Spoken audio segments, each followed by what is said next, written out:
This episode of the Long Run Podcast is sponsored by Skechers.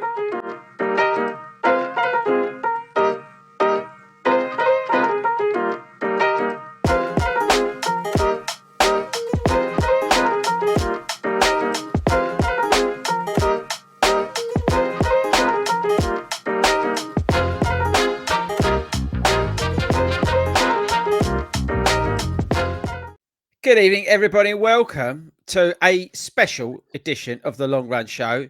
My name is Martin, and I'm you're going to get in so much trouble for this. By the way, I've got a camera that moves. I'm just telling you now, it moves as I move. Let's see. Oh, it makes me feel dizzy. I know, it's weird, isn't it? So apologies if you're watching this as a video and the camera's moving all the time. I haven't worked it out how to stop it. It's a new camera. Anyway, this is a special show that we're doing. We're doing a pre-record because I'm at the Yorkshire Marathon, and if you could see down here, it's an ADHD nuclear bomb that's gone off in terms of packing for what is 2 days. And Hayden, are you racing this weekend or are you off this? I can't remember what we do. It's next weekend, the following weekend. I've got a well-deserved week off this weekend. But aren't you like doing like Valencia or something? I can't remember. Yeah, we've got the Valencia half marathon. That's the week after, so we're not going out till end of next week. So nice week off this week. Right. So what we thought we would do is we would use a really original name for this show that no one's ever used before, and we thought actually we would do like just jump on and literally have just jumped on and just chat about marathons, really, because we're it's our favourite subject, I would say, isn't it, Hayden? Really, we love talking about them, we love training and we love running them and all that sort of stuff. So this is a show or an episode that's dedicated more to those marathons. We're going to talk about the majors because we've done a few of them this year, and we're also going to talk a little bit about what's like coming up because we've got New York City Marathon coming up. But also, I thought it would be worth, for just 5-10 minutes, just chatting in this episode. And I'd be keen to know whether you want us to do more of these episodes, by the way. Think of this as a pilot. Again, this has got a very original name that no one's ever thought of to this episode. So, but we wanted to see if you like this sort of stuff. But I thought this week, Hayden, on this episode, we could talk about whether majors now are becoming so busy, so overhyped. Are you better off going to, I don't want to use the word local, but like the other ones, let's say. Yep. But we'll come on to that, yeah? I thought that would be a great thing to do. So again, if you're joining us as a podcast or you're watching this as a video podcast, this is a special show that we're sort of trialing. I think that's the best way. Because the little guy over there, he's done quite a few, I would say. And you're Mr. 6 Star, aren't you? Apparently so. Is that the name I'll take Mr. 6 Star over some of the names I've been called the past couple of years on this show. So yeah, I'll take Mr. 6 Star. Mr. 6 Star, we're going to name him on this original titled show that we're doing today. So we've got a little bit of experience. I can't remember. I'll be honest with you, brother. I can't remember how many marathons I've actually run now. I'm lucky enough to have done quite a few. I think the last time we spoke about this, we're about roughly the same. I've got a feeling you told me you're on about 13, 14, that sort of mark. I think it might be more than that, bruv, but it's a few. I mean, just behind me, if you're watching on the video, you can see there's 6 London Marathon medals above my head over there. And that doesn't include the New York, Berlin ones. And I've done Berlin twice. I mean, how many of the majors have you done out of interest? That was just got back from Chicago. That was number 11. 11 majors. I've done 11 majors, so I've only done 14 marathons in total. So I'm not as experienced as you with regards to, I suppose, what do you want to call it? A non-major marathon. So I'm quite interested to hear a bit more about them. Be good.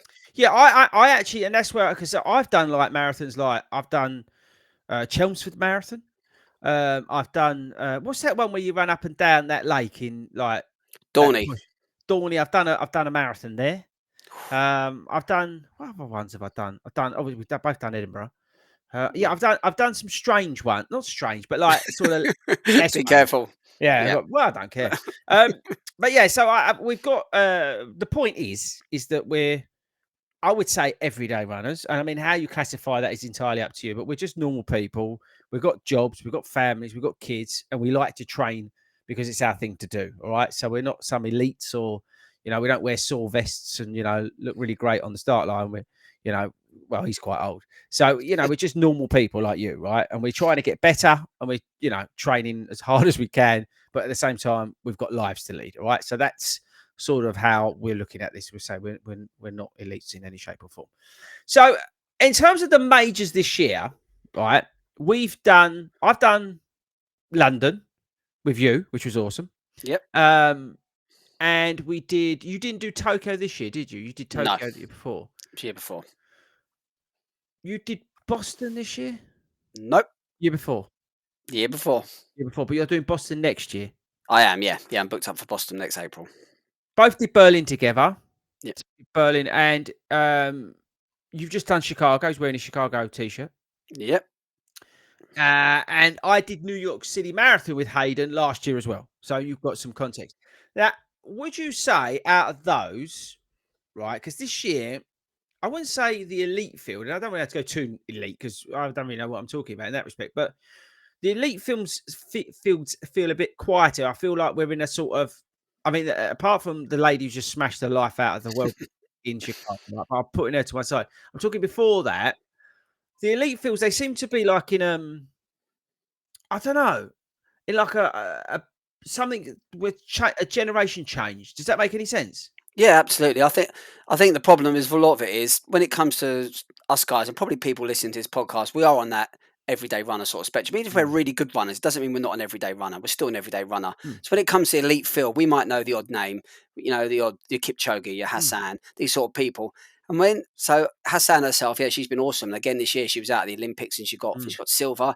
That sort of thing's keeping the elites in the sort of up there of your mind, what you're thinking about. With that sort of demise almost over the last year of Kipchoge, I think that's put a bit of a quietener on things, and obviously what mm. happened with Kipton, Oh, with that's the awful. tragic death of Kipton. So I think those sort of things are now we're looking for that new rising Yeah. superstar, maybe that we don't. They're not in the forefront of our mind. If someone says to me, "Name a world major marathon runner," I'd be like, "Oh, Yeah, yeah." yeah. You see Uh, what I mean? yeah, Yeah, again, we're not like into that sort of stuff, but the reason I bring it up is because when we was in Berlin, which was the 50th like race, big race, right? Huge participation. The elite field.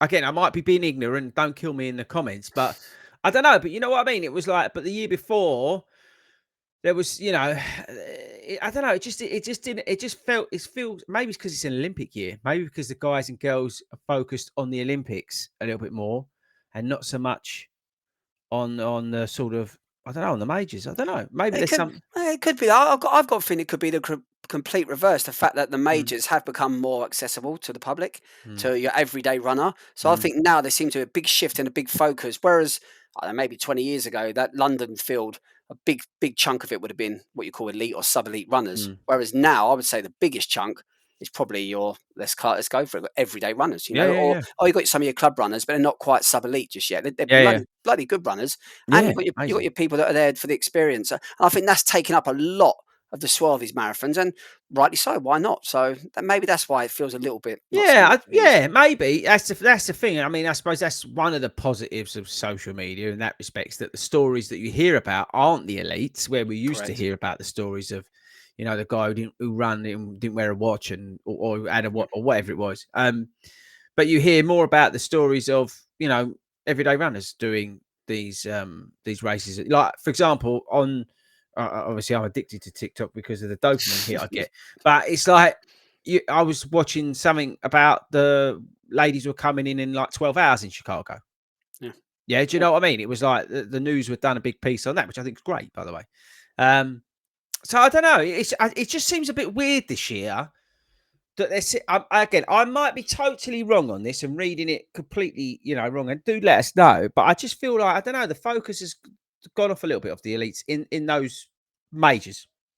Yeah, I think yeah. There's a lot of factors there, but you've definitely got this factor where it's a lot more Olympics. accessible to all of us. Yeah, the Olympics definitely. I think the fact it's more accessible and it's more out there. Like myself, God, I've just come back from Chicago Mm. Marathon. Maybe 5 or 6 years ago, this would have been like the absolute ultimate dream. I just cannot. I would be Pinnacle. pinching myself right now. Don't get me wrong, I still am to an extent, Mm. but it hasn't got that factor that I don't think they did have a few years ago. But don't get me wrong, I'm not demising the marathons by all means. The majors, No, are my no, no, no. absolute Yeah, world. no, Love no. them. It's, but Berlin felt like I Yeah, obviously I was quite critical of it on this podcast. How I felt like it was over marketed, overhyped. It was all about influencers. It was all about Adidas Pro Fours. It was all about Adidas SLs. It was this. It was just complete marketing. Bang, bang, bang. Which again, I totally understand. Right, being in that environment, I'm not criticizing. I'm just saying that's really what it felt like. It was more about that than necessarily the actual running element of it. yeah, Like there wasn't as much focus on that side of things, even though, like I said, the 50th part of the fact of that race was 50 years old, I felt was diluted a lot. yeah, Considering how amazing that is. But you are right. I do think like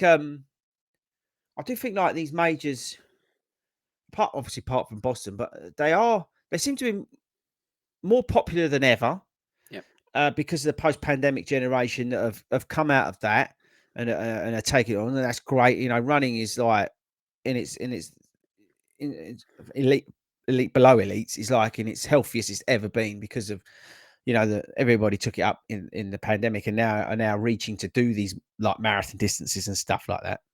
So I think that's really healthy, and they've swelled the fields, and I think that has made it, I don't know, more accessible, but at the same time less accessible, I suppose, because there's so many people scrambling for the places, but isn't it? people are also, it's getting more accessible, I think, because people are getting bloody faster. Yeah. Obviously, it could be something to do with the shoes, the technology, training methods, could just be human genetics. But people are getting, and that's shown they're getting faster with the fact that Boston are having to bring their times down, qualifying times, make them faster, and Chicago for next year has gone up another 5 minutes for everyone. But some And London. categories go up 10, and London and they said they're almost squeezing that field, that elite field, a little bit more. So, and It's that's just true. because of popularity. That's a really good point, actually. What you found, people who have taken up running are naturally good at it.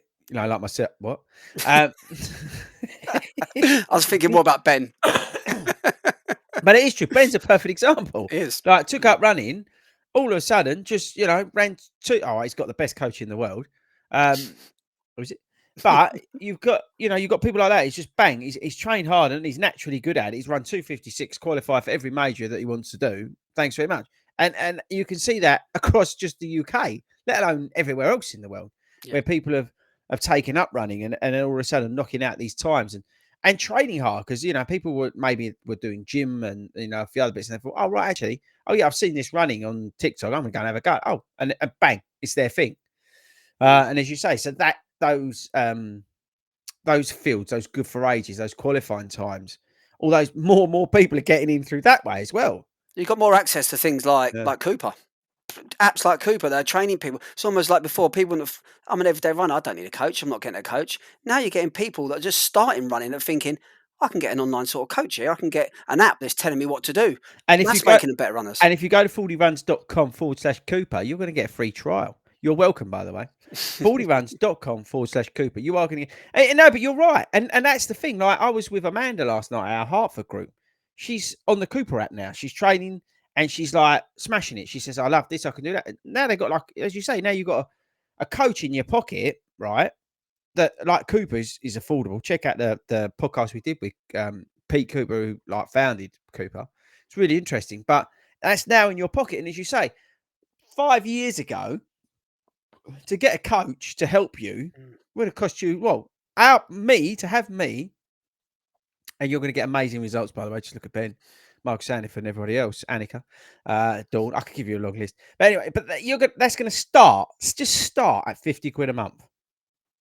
Yeah. That's punchy. All right, the results speak for themselves in terms of value for money, but you can get Cooper for whatever it is, tenner a month or whatever it is. I know they put a price increasing, but that's now helping people train for these marathons and complete these marathons, and the whole process of it, like being this big scary thing, is like diluted a little bit because you're now able to get help from Cooper along the way, right? I know you can get free plans and stuff like that online, which was the old method, wasn't it? Really? Yeah.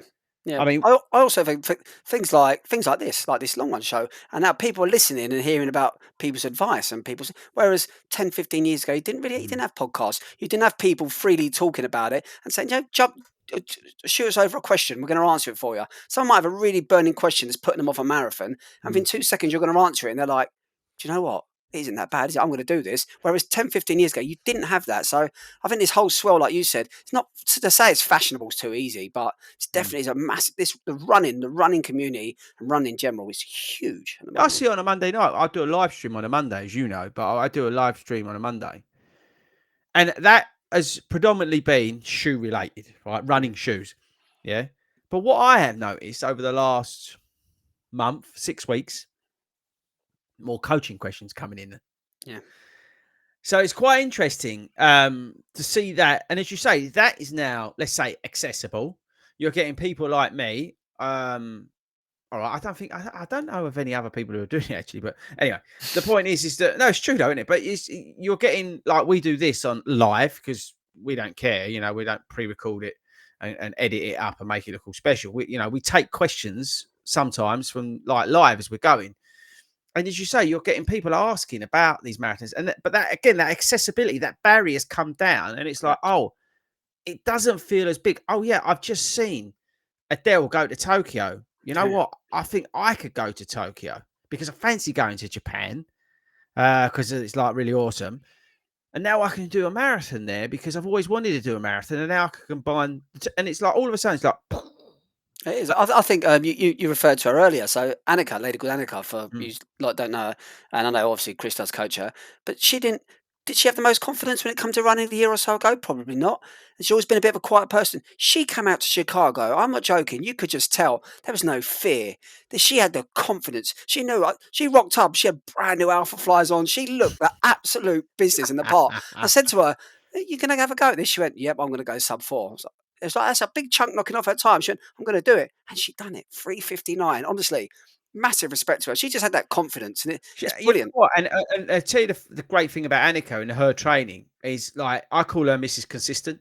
Yeah, She is just bats out the runs. I wouldn't say, and this is not to be disrespectful, she might kill me, but I wouldn't say she like smashes all like the fast sessions, the intervals, and all that. But what she does so brilliantly is she's so consistent in the week and doing her long runs. And she yeah, did the same with Valencia the other year.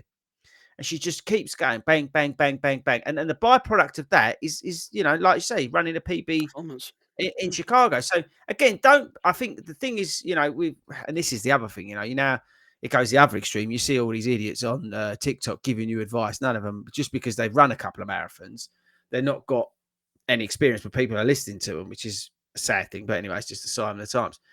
And telling you've got to do this and you've got to do 400 by 600 by 1000 repeats 22 times because it's the number one running workout that Garmin have like paid them £1 million to tell you to do on YouTube. It's nonsense, right? When you strip it all back, if you do those 3 runs a week, right, and you're consistent at that over a 16-week period, chances are you'll get around just fine. yeah, It's mm, true though.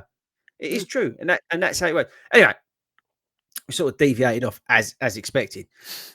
Moving on, right? Because I think this is a good topic to sort of start this. Well, we might get taken off air because we've used a really original name.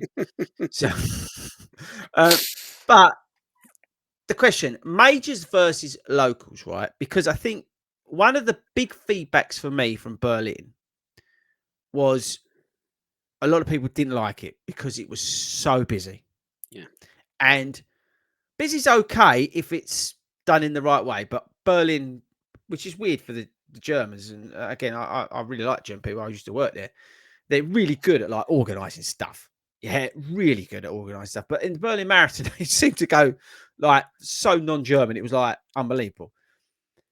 But the overwhelming feedback was that it was too congested. There's too many people, and it was just total carnage. Right? That's fair, isn't it? yeah. I mean, I'm not just saying that because that's what the feedback we got from on this show and anyone you spoke to. And that's not just throughout the whole race. That's at the expo. That was Yeah, at the starting pen. Sometimes out of everything. course it's absolutely fine, but yeah, a few of the big top points where that coming together everyone was. It was. I think they struggled a bit with that. Definitely. So the question is firstly, is that taking the shine off of them, majors? Because they're only going to get busier, right? Yeah. Should you, if you're looking to do marathon, maybe your first, although I'll counter that, or if you're looking to run a time or improve your time, let's say, maybe you've run one and you want to improve your time, should you be looking at those other ones? I'll give you an example. I was just in Manchester this weekend. I ran half the course, right? The Manchester half. Brilliant. Absolutely brilliant. Right? Great to be in Manchester. People are amazing. Um, and I was there for the Manchester Marathon. Didn't run it, but I ran the half. But anyway, I've got the full sort of picture, I would say. Brilliant event. Do you do that instead? I don't know. I mean, what do you think about this? I mean, I think if we go back a year or so ago, there's been an episode, and I've always said that I think the majors, in a way, should be there to be enjoyed because it is such a big event. And if you really want to go hard and go for an event and go for a time, then probably you are best off doing it at. We keep saying local. Local's the wrong word. It depends where yeah, you live. At maybe a less busy event, that might be the best way of doing it. My PB's at Edinburgh. Even though I've run 11 majors, my actual still don't know how PB's at you done Edinburgh. that. And then I think my third fastest time was at Boston, UK, which Mm, not being that honestly that so I tough one. I'm no, I'm really good in this show. You know, I don't ever slag people off. I'm as good as gold, but you know, Boston, UK is a terrible race. It's it is Don't a worry, really they won't bad. listen to it. It was the They won't. first one I come back after COVID. I've done that, but again, I think it was at the time. It's my third. It was I PB there at first, Mm, but by now it's like my third fastest time. But considering I've run 14 marathons, two of my top three are outside of the majors. mm. So there's definitely something there with it. But you get to the majors and it's a so much built up to it, and a lot of them. If it's not London, you've travelled a long way. You've Mm. spent a lot of money. It's become a big event. You've looked up for ages. So I think when you get on that start line, maybe you're not in the absolute best sort of shape and frame of mind. You're more excited than you are sort of like focused. So. But then everyone bucks a trend, and people go out this weekend. I saw people absolutely smashing Chicago Marathon Oh yeah, PBs. like Annika, like you know what I Yeah, mean. We picked that race and we said right, let's go and have a go at it. Do you know what I yeah, mean? It's like the support was there, the crowds were there. But I do know what you're saying. Like obviously New York's coming up, right? So New York City Marathon, you and I ran that, and we went there and had a that is not a PB course, by no. the way. I'm just putting that out Don't there. ever try and PB Jesus, there, right? I mean, if you are a hero, I've got to give Emily Heller a shout out. She's absolute machine for PB in there. honestly. But like that's the course to go and like just have the best time. Mm, Pick a strategy to get round. Like yeah, don't pick a time to run. Pick a strategy that you're going to be comfortable. It's a marathon at the end of the day. But like I don't know, whatever your easy pace was in your long runs or something like that, because it is a tough course. It's up and down the whole way. It's phenomenal. It's still, I think, probably the favorite marathon I've done out of all of them. It was just, and I had probably my worst race in terms of performance. yeah. But Um, performance or time, because you knew before going out there, you wasn't time, going out there time. to you And wasn't I going was out there to injured. perform And I exactly. was So injured. I think it's the big problem as well. And people, performance and time are two different things. You True. might have a shocking performance but come out of a great time, and vice versa. Yeah, true. To have a It's just that's just the way it goes. For me, I always focus on that performance. If I come out of it with a great performance and feel really good, but the time isn't what I wanted, then so what? I But feel good. here's the thing, right? And I can honestly sit here and tell you, I swear, I've got no idea what time I ran in New York. I could tell you what I ran London in, but I honestly, genuinely, I'd have to look it up because I wasn't focused on the time. I was Mm, focused on enjoying it. I I think honestly can't tell you what time. I mean, in terms of like performance wise, I was walking at 16, like after 16 miles. That's why I refer to that. And the reason I remember that so clearly is because I was ringing everyone. I was FaceTiming everyone because I just didn't care.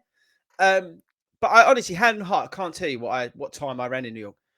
But does that matter? No, because it no. was my favorite marathon that I've ever run because of the experience of running New York, the flying out there with my brother, the whole weekend with Thomas believing the run, the whole crew, New Balance. Being with me, I I was could going to say. come on to that. Of course, you was. Yeah, No, I bottom was of the due. list. It's right I at the was. You cut in, and honestly, seriously, because I give him a hard time. But being there when he got his 6-star medal, I will never forget that. I was going to say that, bottom. but no, being serious, like, but that's what made that whole weekend, and I think that's what I don't know. I think that's what the majors maybe should be more about, like those experiences, But then the because majors have no control over that. Sorry, that's up to the individual going out mm, there, mm, whether you decide to make that your race. You can't really say to someone, an organizer of a majors, you need to make this more fun for people. It's up no, to the person going no. out there. If you want to go out there and run it really hard and really have a tough time and collapse over that finish line and ruin your race, that's up to you. But if you want to go there like you did, like you said, and enjoy it and just take everything in, then you're gonna have a time of your life. Yeah, I think that's the thing. It's a balance, isn't it? Do you? It depends. I suppose there is an element of like I want to do a marathon, so I want to get motivated. Um, I'm going to pick a major because I want the support. I want that big big deal sort of feel to it, right? Mhm. I get that. So for your first, I totally get that. But I think once you've done them in terms of the majors, I would say focus on maybe going towards something like yeah a different sort of style of race. Your Manchesters, your Yorkshires, your Cardiff or whatever, Newport, just yeah, yeah, Newport, whatever, I mean, other ones, or even go like Valencia, which is or Rotterdam. I mean, Amsterdam's Amsterdam. just Mm, Amsterdam is okay. That's another marathon I've done. yeah, Amsterdam, unbelievable. I had a great time in Amsterdam, mainly because Speedgoat ran 3:45 out of nowhere. I yeah. still don't know how he done it. And it's like that was a phenomenal race. I had a great time there. Again, I wasn't trying to run a time there or anything like that. Simon again was not very well. It's a The thing. pattern. Um, So but do you know what, actually, sorry, Chris, yeah, do you think then what you've just spoken about, do you think there's some kind of like almost like a tiered system with these marathons? So let's just say that what 6 majors are like tier 1 because they're up there. Premier League. There you go. And then tier 2, we are talking about, well, you've got to throw Amsterdam in there. Yeah, You've got to throw, you've got to Valencia, start Valencia in there. Rotterdam. You wouldn't like it, but probably Edinburgh in there, you sort of No, I that. wouldn't put Edinburgh in there. And then you're going to have a tier 3, and I'm not going to name them because I get in trouble. But I think you know what I'm getting at. Sort Yeah, of yeah, like yeah. there's definitely them tiers of marathons. And I think depending on what you want to do and what experience you want, I think that's what you need to decide when you're looking at strategies. And I think about now, what we're talking October, Mm. you're looking at next year. I think it's quite a good strategy to adopt. Think I want one of them tier 1 races next year, and I think I'm going to go for a tier 3 where I know I'm a bit quieter. I can get out there and really put a good time down. Yeah, I think that's a good shout. I think yeah, look at or like as I always sort of say is and I'm not recommending doing multiple marathons by the way. Yeah, But I think if you get into this marathon running and you get addicted like we are, and you end up doing two a year, so like two bookends, right? And I wouldn't yeah, recommend doing more than that, unless like the gods shine on you and you get ballots. Okay, let's put that to one side because it is very fashionable to go and do 32 marathons a year or whatever everyone's doing, like on TikTok, right? But I think in terms of purely from a coaching perspective, right? If you're into marathons, yeah, and you enjoy being in the training blocks and you enjoy the challenge of, doing it, and which is what I love, right? That's what I love. I love the being in the training block and I love doing them and the complete. The time's not too fussed about. I just like to see my progress. But the reason is I would do like bookend them and I would pick one A race, right? And I would pick, and I would make that the one that you go for the time. And then, as you said, Hayden, maybe pick one of those sort of Division One or Championship, whatever you want to call it, refer it to, that sort of step down. That's maybe a fraction quieter. You get a bit more free air. You know, mm, you don't necessarily mind going from instead of being in the 4 hour. Again, it's relative, but let's say the 4 hour pen, you go in the 3:45 pen because you just want to be at the back of that because you want to get a bit of free air, right? Because you're going to try and run just under 4 hours, for argument's sake.